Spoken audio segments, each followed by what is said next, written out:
Good day everyone. Today we're here to tackle the issues of hate speech and cyberbullying. First of all, let's clarify what hate speech and cyberbullying are.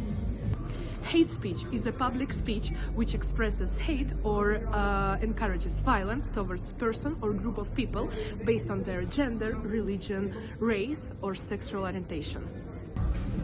Cyberbullying is the use of electronic devices such as computers and mobile phones to bully a person, typically by sending threatening or intimidating messages. These issues are more common than you think, and we would like to show you that through interviewing people on the street. Okay, thank you for being in this interview. Have you ever experienced cyberbullying? I'd say in some ways, yes. Not extremely. Yes, I did a lot on Instagram, for example. Have you ever experienced cyberbullying? No. What about you? Yeah, to a small extent. Okay. Yeah. What kind of cyberbullying was it? It was predominantly kind of maybe some derogatory messages or something like that, where someone will try and attack your character based on the information they can find about you online. What kind of cyberbullying was it? There's unwanted messages, unwanted pictures from mail accounts, so that was very unpleasant and stressful and embarrassing maybe. And I think if I would be younger also, it would be very scary.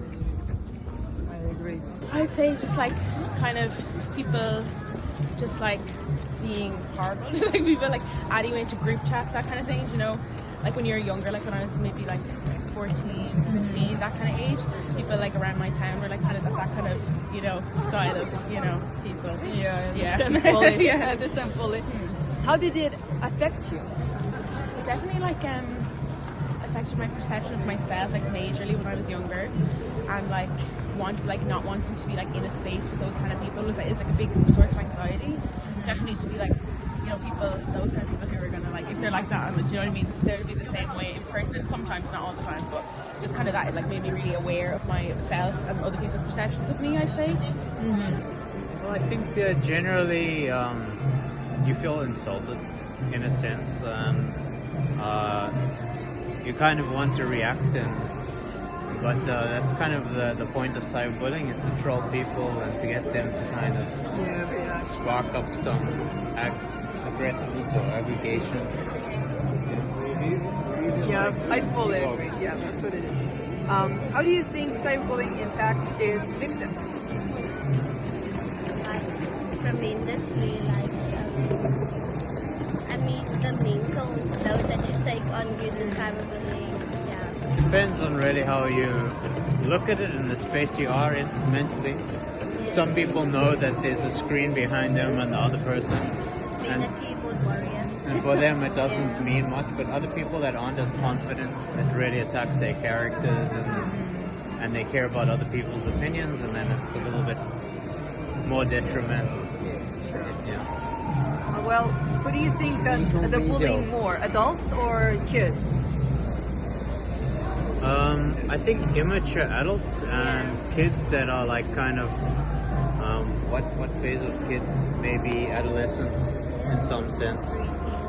Yeah, but you get fully grown adults that do it too, and yeah. I would say honestly at this like nowadays like adults really, because like adults are the ones like kind of online like talking, like the ones spreading a lot of like negative, you know, comments, that kind of stuff, whereas children, there's not so much malice behind children. I don't think they mean it as much as like an adult would, because they have a full conscience of what they're doing. So I think maybe adults more so these days, I think. What do you think should be done to prevent cyberbullying? Definitely educate as much people as possible about like the impact of this. Generally also, it's sadly one of the situations is the less that you make yourself present on social media, the less you will get bullied. And so a lot of people try and not leave any footprint. So that's the other alternative, but that's kind of like a passive alternative. Yeah. I think that there's honestly, I think with the like amount of access children have to the internet, it's very difficult to prevent that. I think it's more something that needs to come from the home. Like I don't think that like people from like bigger authorities coming out, it doesn't really scare people as much as it used to, I think, because the internet is so, like, everyone has access to the internet. But I think maybe it's something that needs to come from the home, like teaching people how to use the internet properly, like children that they don't, like teaching, and also monitoring children's internet use, because I think that's a massive thing, is children have unsupervised access to the internet. That's a big problem, I think. Okay. Have you ever experienced hate speech? I think at least every one of us in our lives had it once, at least. Honestly, luckily I'm not experiencing any hate speech in my life, but like I see many other people who face into that problem on the internet or in their real life many times. Yes, I agree, and I'm very happy that you haven't experienced it. Who do you think is the most common target of hate speech? In my opinion, hate speech may happen to everyone in any age, any nationality they are, or everywhere. For example, in my country, hate speech often happen with the famous people. When their anti-fan don't like anything about them, then they just willing to talk something. I think I can say it from the eyes of the youth. Of course, youth is more struggling with the hate speech, and also like some of the politicians or people who are managing something and have a lot of this, because not all people are accepting their choices, for example. I agree. Do you think there are laws against hate speech in Estonia?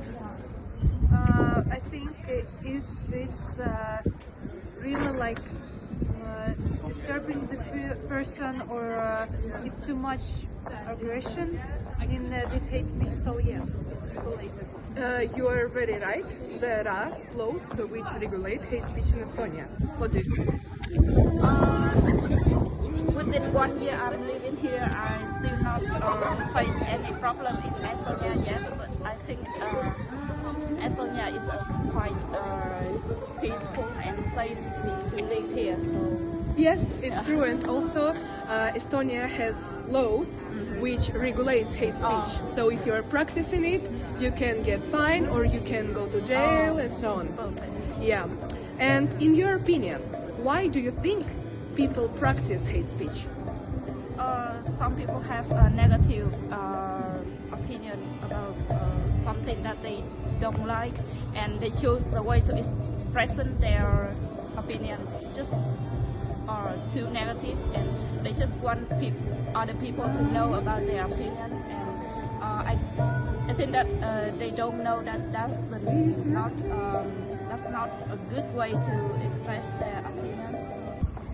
I think because people are not secured in themselves, they don't feel a lot of I don't know, like positive energy around them, so they want to make and to feel in a negative way also, like the different people. So I have no idea, but I think it's the more problem inside of them. Do you maybe have some personal story with hate speech? Yes, I think during my first internship, I came to the instructions, some of the instructions to one of the specialists in my field, and this person was, what are you doing here? Because I am working currently not in a woman field, and this person asked me like, what are you doing here? Why are you working here? Because you're a woman and you're a young woman. And I would say it wasn't really like I didn't listen to it with the pleasure. That's why you are here now, and you have very good job in your field. Yeah. Okay, thank you so much for the interview.